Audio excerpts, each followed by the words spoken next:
আজকে আপনাদেরকে স্পষ্টভাবে বলে দিতে চাই, আপনারা যারা এখানে স্টেজে বসে আছেন এবং অডিয়েন্সের সামনে যারা বসে আছেন, আপনাদের কাউকে কি বলেছি আমি সন্দ্বীপে নির্বাচন করতে চাই? তাহলে আমাকে দ্বারা কেন গ্রুপিং রাজনীতি হবে? আমি কি সন্দ্বীপের কোনো মানুষকে নেতা কর্মীদেরকে বলেছি বেলায়েত সাহেবের সাথে যাওয়া যাবে না,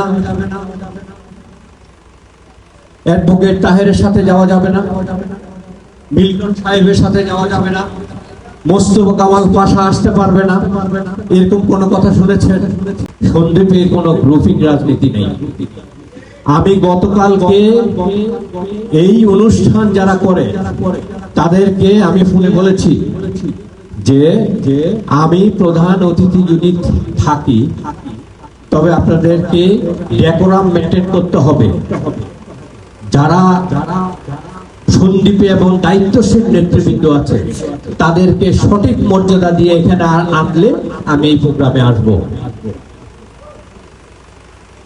আমি সন্দ্বীপে গ্রুপিং রাজনীতি করতে আসিনি, সন্দ্বীপে নির্বাচন করার জন্য এত বিমুখ হয়ে আপনাদের মাঝে আসেনি, কিন্তু সন্দ্বীপের মানুষের সাথে কাজ করার জন্য আসবো।